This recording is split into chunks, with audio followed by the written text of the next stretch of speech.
BibleWorm, BibleWorm, reading the Bible, BibleWorm, yeah.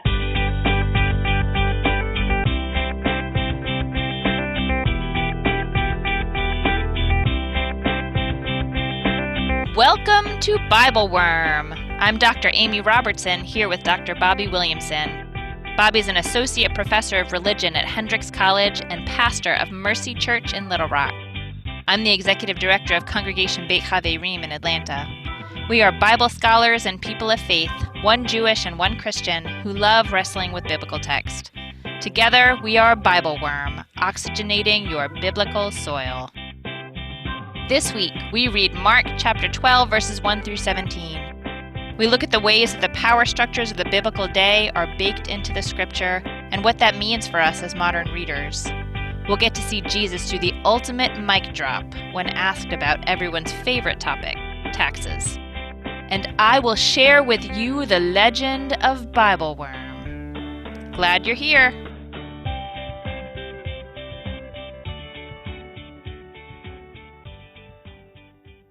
Hey, Bobby! Hey, Amy, how are you this week? I brought a legend of BibleWorm to share. The legend of BibleWorm? Yeah. I can't even wait. I didn't know there was such a thing. Okay, so I learned today from my rabbi that throughout the Talmud, there are references to a worm No way. called the shamir.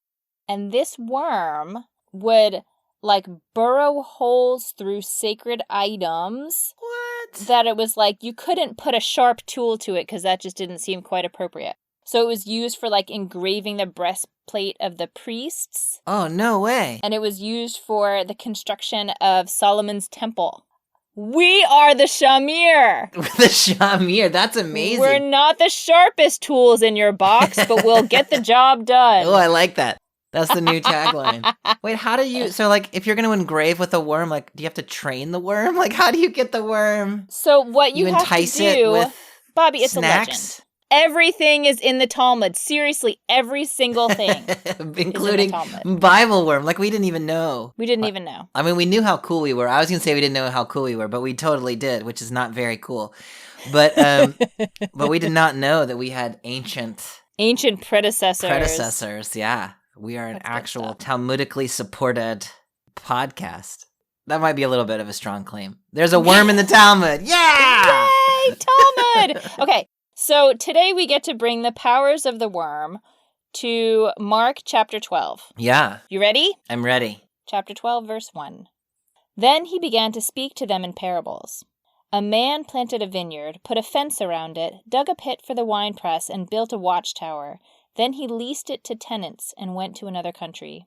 When the season came, he sent a slave to the tenants to collect from them his share of the produce of the vineyard. But they seized him and beat him and sent him away empty-handed. And again he sent another slave to them. This one they beat over the head and insulted. Then he sent another, and that one they killed. And so it was with many others. Some they beat and others they killed. He had still one other, a beloved son. Finally, he sent him to them, saying, "They will respect my son." But those tenants said to one another, "This is the heir. Come, let us kill him, and the inheritance will be ours." So they seized him, killed him, and threw him out of the vineyard. That's quite a tale. That is quite a tale. There's so much going on in there. Where do you want to start? Pick a theme. So the first thing that was occurring to me is, you recognize, if you're a reader of the Hebrew Bible, you recognize verse 1 right away. A man planted a vineyard, put a fence around it, dug a pit for the winepress, and built a tower. We're back in Isaiah chapter 5 with the parable of the vineyard. So Jesus has started out his story. I mean, I think, did you see that same kind of connection to Isaiah 5? Yeah, for sure. Yeah, so in Isaiah chapter 5, the prophet is talking about, God has planted a vineyard, and the vineyard turns out to be Israel. And so God has planted a vineyard, has put a fence around it, has built a tower and a winepress, and is expecting it to yield wonderful grapes, but instead it yields oppression. Bad grapes. Yeah, bad grapes, sour grapes. Yeah. Mm-hmm. So this parable starts out kind of similarly in that, so a man plants a vineyard, Presumably the man is going to turn out to be an allegorical reference to God, and the vineyard, again, is going to probably be Israel. But then we get this, like, we weren't really expecting, based on the Isaiah text, that he's going to give it to tenant farmers and take a trip. Like, now we've moved into some other kind of Yeah, that story. was unexpected. Yeah. By the way, it's worth probably noticing that Jesus, when it says Jesus spoke to them in parables, that the them he's talking to is the references back in Verse chapter 11, 27, verse I think. 27. Yeah, the chief priests, the legal experts, and the elders. Mm-hmm. So he's not talking to the people. He's not talking to the crowds. He's talking to religious leaders. Leadership, yeah. Yeah. So when I first read this text, I was really taken by the power structures in it. Yeah. So I've been trying to follow what I think was your advice, not to get too literal with the parables. Like, oh yeah, that's try good to advice. I line should have up- taken my own advice. Don't try to line up each thing with a thing, although that is Yeah. my inclination to do Yeah, that. yeah. But then it's just sort of like a story of a really powerful owner Yeah. who has all this land and then also can go live somewhere else. Yeah. And have tenant farmers, which sort of registered in my head as like sharecroppers. That's exactly right. And he also has slaves. Yeah. And instead of going back to the land himself, he sends slaves to the land repeatedly, even though they're being killed. So I feel like the owner of the land in this parable, I don't feel like it comes off very well. I know that's not the point of the parable. Yeah. The sense of justice in this seems to sort of reify the idea that, like, there's an owner, and then there's someone who owns the sort of wealth, and then there's a class that owes something to that owner. Yeah. Does that make sense? It does. Yeah. I mean, and so in the first century as well, there was, like, this actually was a practice in the first century. Oh, yeah, for sure. I mean, the term is the latifundia, right? The gathering of land by a few wealthy people who often lived away from the land. And they did this practice of sharecropping or tenant farming. They practiced it this way. In reality, the people who did that were often Jerusalem elites, and so they might well have been exactly the priests and the religious leaders who Jesus is talking to. And so it's interesting to think about whether this text is really supporting the system of absentee land owning, or whether it's actually critiquing it. I think you can read it kind of both ways, but the system isn't working. Do you think that this part of the story, at least, invites the question, what is it that the servants were coming to get? Like, what is owed to God? So, I mean, there's two ways of thinking about it. So one, we can just, like, we could talk about it just on the story level. And so there the issue is, it's just the sharecropping thing, right? They owe to the landowner some of the produce of the land that they have produced. And I mean, that arrangements could be, I mean, you could imagine a fair arrangement of that, and you could also imagine an exploitative arrangement of that. And we don't really know here. We do know in the first century it was often practiced in exploitative ways. What the tenant farmers have done is they've said, no, we're not going to pay you what we owe you. And so instead of paying, they keep chasing off the servants. And then this last bit, when the landowner sends his son, and they say, this is the heir. If we kill him, we can have his inheritance. That actually seems to be part of the law of land inheritance in the first century, is if there is a land for whom there is no legitimate heir to claim it, then the people squatting on the land, the people currently in possession of the land, could take ownership of it. And so, I mean, at the level of the story, what you imagine, or at least what I imagine is happening, is the tenant farmers think, when the landowner sends his son, that the landowner has actually died and that the son is coming to claim his inheritance. And they think if we kill him, then we can have his land. And they don't realize that the landowner is still living to, like, take vengeance on them. So they think they found an end to, like, claim the whole thing for themselves. Is that how you read, like, just at the level of the story?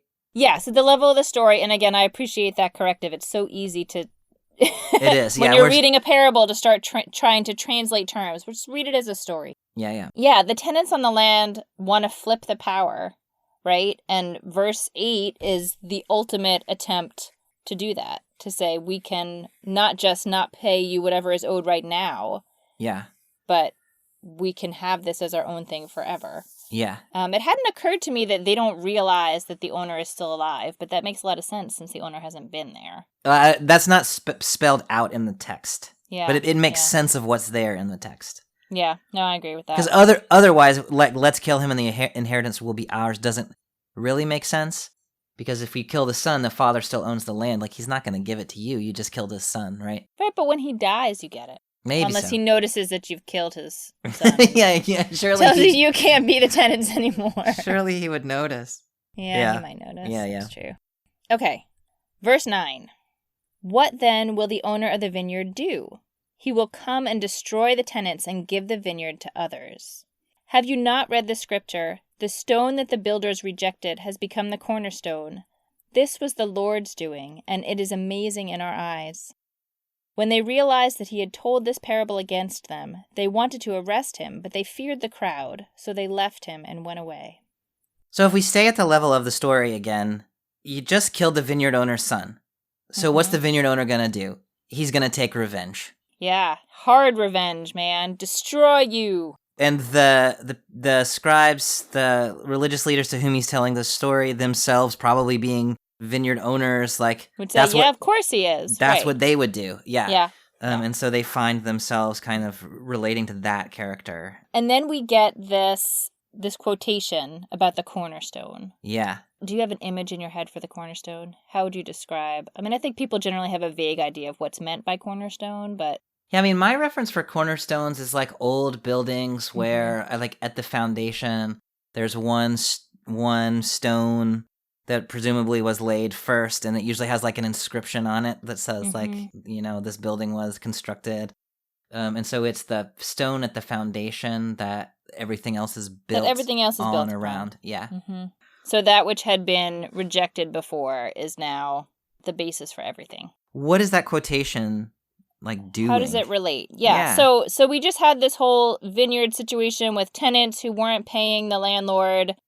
And the landlord kept sending servants, and the tenants kept killing the servants, and then they finally killed the son. And then the quote about the stone that the builders rejected, or if we want to think of it a little more broadly, someone or something that's been rejected becoming the cornerstone. It's not immediately clear to me what in that story this is. So do you think it could be all the prophets that have been, like all the prophets including the son, who have been rejected? Like, to me, this point in the parable is the point at which it's kind of inviting us now to go back and read and kind of like, what's the next register of this parable? Like, if we allegorize it or if we work out the symbolization. And the character, the religious leader said they realized he was telling it about them. Right. So that kind of clicks in for us. Oh, okay, the tenant farmers were the religious leaders. And then the landowner is God, and then it raises the question of who were all these servants, slaves, and the son. And it seems to me like what's happening there is, exactly that the servants who came originally were the prophets, and so the prophets kept coming to the leaders of Israel, and the leaders of Israel kept rejecting them. Like, that's the narrative of the Hebrew Bible, or at least one reading of it. Mm-hmm. And then the son, the beloved son, we get that language also in the baptism scene in Mark 1. Mm-hmm. There's a reference to Jesus, and so Jesus is kind of the beloved son is Jesus, is the culmination of this long line of prophets who have been rejected. He's another one of them with a different kind of relationship to God, but not unique in having come to try to correct the leadership and been killed. Yeah. And so then that stone the builders rejected has become the cornerstone, is a way of saying, like, the son, that is Jesus, came to you and was rejected, and this new thing that's going to be built is going to be built on him. So we've got a transfer of leadership that this passage is anticipating. That's how I read it. How are you reading it? Like, I see this story as a power struggle, as like, first the tenants are trying to flip the power, right? And then at the end, God flips the power sort of the other way and takes the whole, like, wipes out the tenants altogether and gets new tenants in there. Okay, so then we move on a little bit, right? Yep. Verse 13. Then they sent to him some Pharisees and some Herodians to trap him in what he said. And they came and said to him, Teacher, we know that you are sincere and show deference to no one, for you do not regard people with partiality, but teach the way of God in accordance with truth. Is it lawful to pay taxes to the emperor or no? Should we pay them or should we not?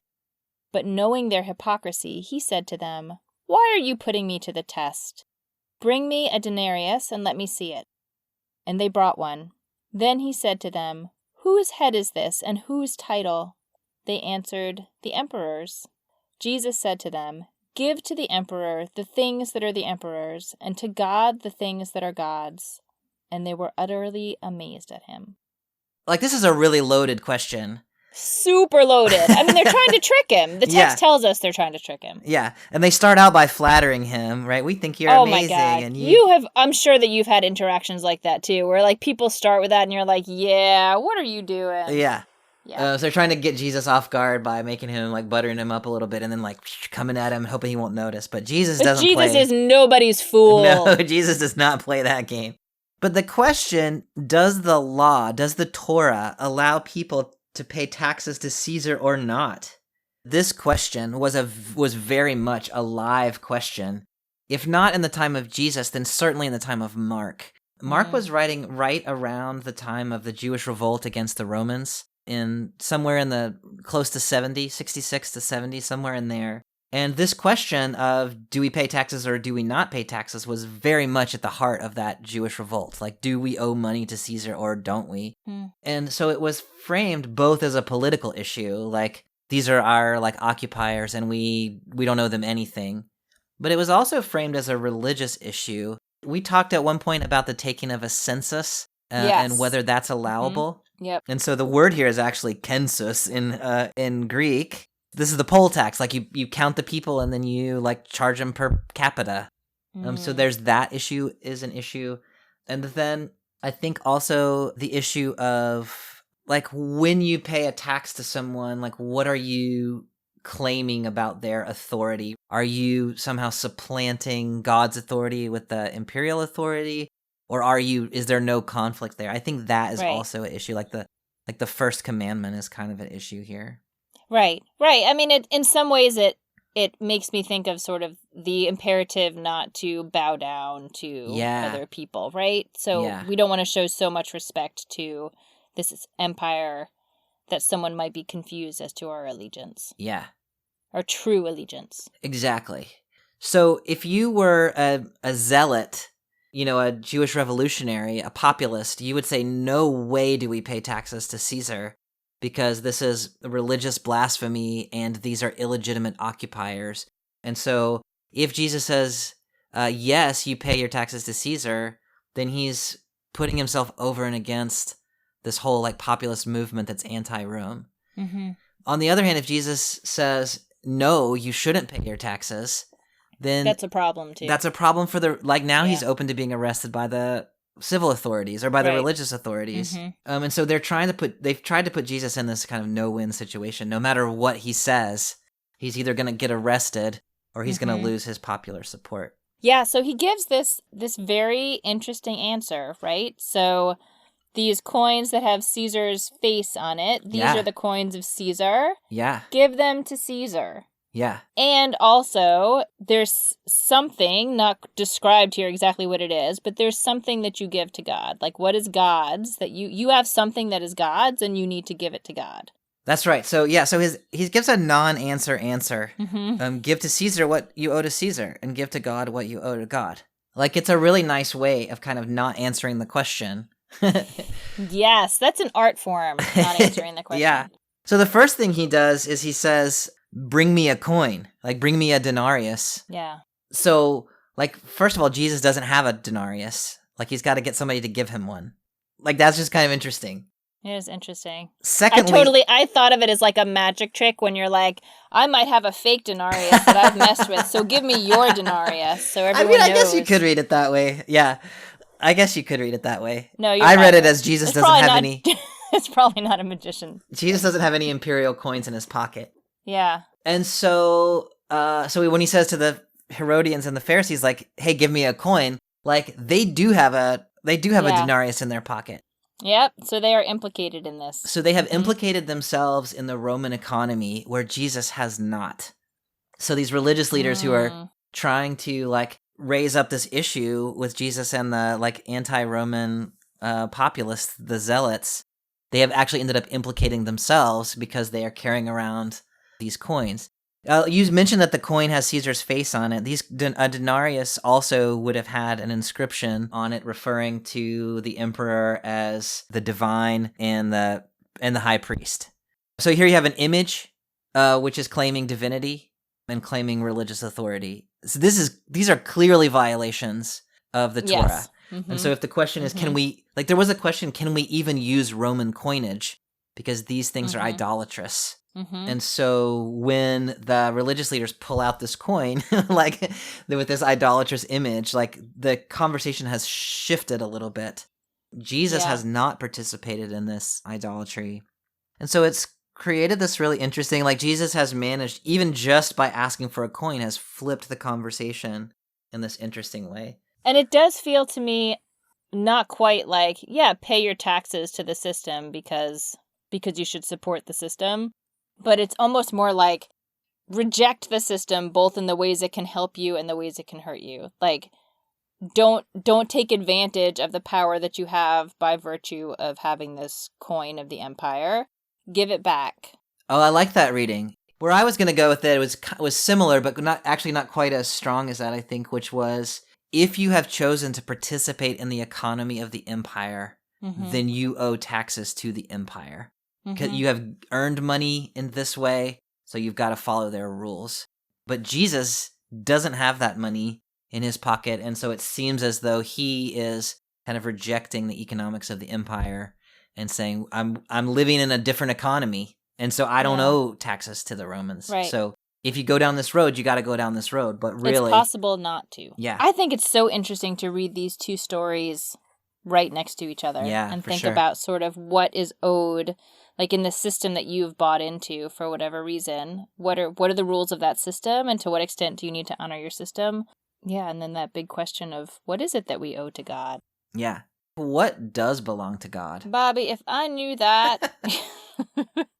I mean, that's the question that has been in my mind since I read both parts of this text. Yeah. Like, what is it that I need to render or repay to God?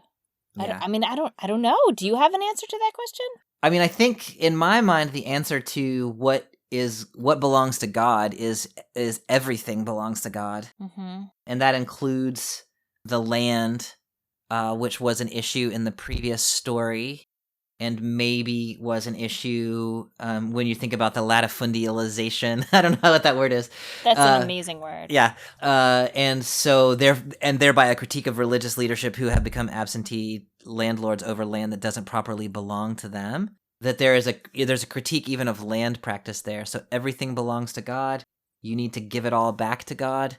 And then, I mean, the Torah does have lots of prescriptions about how do we live in a community with things that belong to God, right? We have our land, and we like that land belongs to God, but our family gets to live there, and if we go into debt, we eventually get our land back.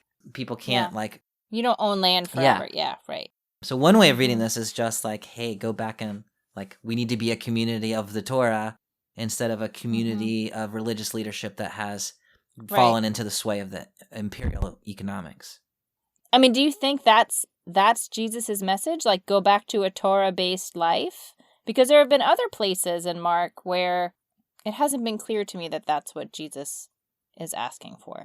Yeah, and when you say other places where it hasn't been clear, like I'm thinking of that story where Jesus seems to overturn purity law. Yeah. Right. Right. And so, I mean, I think probably the way that I would probably talk about that a little bit off the cuff is a way of life based on Torah as interpreted through the lens of Jesus. So Jesus has been exercising his authority this whole time, like all the way through the Gospel of Mark, all the way from the very beginning when he first shows up in the synagogue in Capernaum and teaches with authority. So it's been Torah-based, but it's been Torah as interpreted through the authority of Jesus, which in my reading has tended to focus on economic justice and has not been that interested in purity law. Yeah. And so Jesus is kind of selectively reading the Torah. And that, in my mind, has kind of become the key for what the Christian community is supposed to do. Is a Torah-based existence, but with an emphasis on ethics, inter-community ethics, more so than purity Yeah. ritual. But I'm not super sure about that. What do you think? Yeah, I think it makes a lot of sense. I'm trying to, again, sort of put myself in the position of these religious leaders who are talking to Jesus and sort of, I'm trying to read this as more than just like a power struggle between people who are trying to take leadership roles within the Jewish community. And I think that at a certain level, it just is like if these teachings, if Jesus' teachings resonate with you, and or you were brought up in a Christian tradition, or you are a Christian and believe that this, this is the proper interpretation, then it just carries the day. Yeah. Like, then that makes sense that it would carry the day. But I guess it's not surprising to me that the Pharisees don't accept. What we should be doing is living a Torah life through the interpretation of absolutely. this guy. Yeah, and so that comes back to that conversation we had. I don't remember quite when that was, like maybe in early January at some point, but about that Jesus is rejecting the oral Torah of the Pharisees, and the Pharisees are rejecting the authority of Jesus. Right, and, the Jesus Torah. And so both communities are saying we read the Torah through these other lenses. Right. Yes. Everyone's got more than one lens. It's just figuring out, the Torah is one, and then what's on top of that. But to me, so I think that is a really important point. And I also think Jesus here is critiquing not just a way of interpreting the Torah, but a way of exercising religious leadership that violates one's own sense of the Torah in favor of the gathering to oneself of economic and political power. And you can do that as a Pharisee who emphasizes ritual purity. 100%. And you can do that as a Jesus follower who emphasizes the non-ritual parts of the Torah. This is like an equal opportunity problem, right? It is. And it still is across Judaism and Christianity and every other religious tradition. Like when people over the course of time amass power through whatever, legitimate ways that they amass their power, it's almost like it has its own gravitational pull, and Jesus is delivering a corrective to that.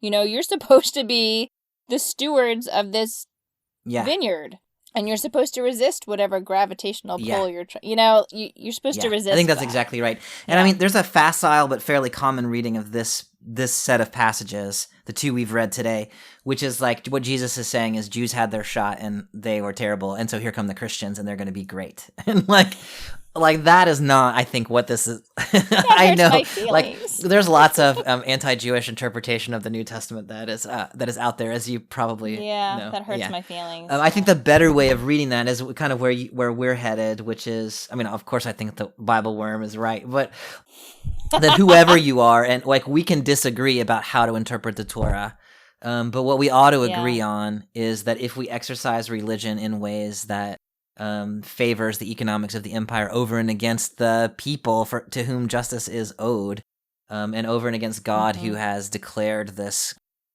covenant community of the Torah, like no matter who we are, we're susceptible to that, and that cannot be allowed to stand. We've got to correct our religious leaders, whatever tradition we're in. Yes. So then this parable, like Jesus says, like give to Caesar what is Caesar and give to God what is God's, which on the face of it sounds like a non-answer answer, is in fact I think a pretty sharp critique of Caesar, right? You should not be participating in the economics of Caesar, and therefore you should owe Caesar nothing, because you know that all things belong to God. But if you participate in the economy of Caesar, then you have to pay Caesar taxes. Then you have to participate in the economy of Caesar, right? If you're in, you have to play by the rules of the game.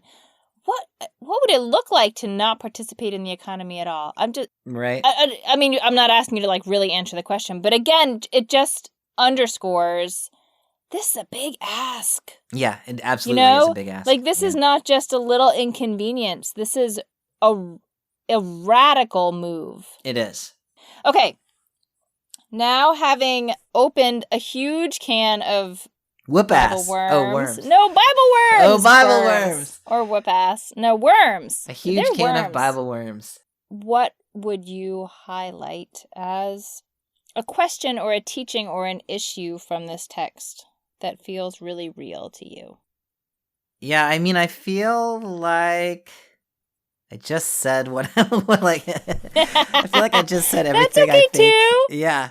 I mean, I know like every week, basically what I say is I feel like this text is a warning to like comfortable middle class Christians. And so maybe I need a new thing. I like one of the reasons I'm not a weekly preacher is because I think I would just preach the same sermon like every week, and it's not But you a could point it out in the different stories. yeah, and it's not a Yeah. very encouraging sermon, and so I think my church would be very small fairly quickly. But I really think that this text is calling into question the imperial aspirations of the religious leaders of the day. Okay, my answer to this question is totally like, I was such a good student in high school, Bobby. I would like sit at the front of the classroom and raise my hands and like try to figure out what the teacher wanted me to say and say the thing I was supposed to say. Yeah, not just what you necessarily thought, but what you were There was no expected to say. differentiation. There was no differentiation between the two. Like Yeah. I was that's just who I was. And my answer to this question, I just feel like it's the wrong answer. But it's real for me. Yeah. Like this is not the answer the teacher is looking for. Okay, that's good. That's good. I'm having a really hard time with the first parable. Yeah. I'm having a really hard time with the terms that it's in. And I trust that the message of the text is not, here's a great system that we should use that is fair to everyone involved. Yeah. I get that. Yeah. And maybe, as you were saying, like, if this is what was going on in the first century, then it spoke really well to the people in the first century. Yeah. But as readers of this text later and through history, I feel worried about ways this text could be abused. Yeah. In a way that really supports the empire that you're talking about, us trying to sort of stay away from. Yeah. But I'm thinking about the position of like the tenant farmer. Yeah. And, as you're saying, like, okay, so you've bought into a system and you have to follow the rules of the system. That totally makes sense. And sometimes the system's not fair. So if we shift that story out of the realm of God and Israel and religious leaders and look at it as a story of humans, it makes me think of how overarching systems pit poor people against poor people. It's tenant farmers against slaves. That's how I read that. That's how the story keeps sitting with me. This is a story of tenant farmers against slaves, and the landlord is nowhere to be seen. I know that is not what this story is about. No, that's really bad. I was not understanding earlier, as you know, what you're after, but I get it now. And that was really, that is really insightful in ways that are kind of blowing my mind. But it's not what this text is about. I mean, there's a couple ways of thinking about that, but I don't think that's what Mark means for Jesus to be doing with this story. Right. But it is what the story is about, Mm-hmm. And so, I mean, I think there's kind of there's some kind of warning, there's just a warning. Yeah, there's a warning against how this text is used. Yeah. But there's also a warning against, so what Mark has done is taken the economic system of his day and he's used it as an analogy to try to talk about something religious, which has made a point and also raised all kinds of implications that he didn't think about. Yeah. And so for you to suggest to readers of this text, first of all, we need to pay attention to those implications and think about what this text is reproducing. That's important. And then second, when we also use our own modern analogies to talk about religious things, we need to be thoughtful about the ways that we're replicating systems of power and oppression that we don't mean to be replicating either. If Mark's Jesus can do this accidentally, then so can we. I think be aware of the subtext of the analogies we use. I think that's really important. Yeah, no, that's said much more eloquently than I can say it. And I think it also is just sort of a reminder that scripture has a context. Yeah. It has a historical context and it was very effective in speaking in that context. Yeah. And we have to be careful how we import it into our modern lives. Well, this has been an enlightening and challenging conversation, but I think really all for the good. I hope so. Yeah. No, it's been really interesting for me, for sure. Next week, we move on to, we just skip a couple verses. Mark chapter 12, verses 28 through 44. The Great Commandment. All right, Amy. All right, y'all. See you next time. I'll see you next time. Y'all have a great week.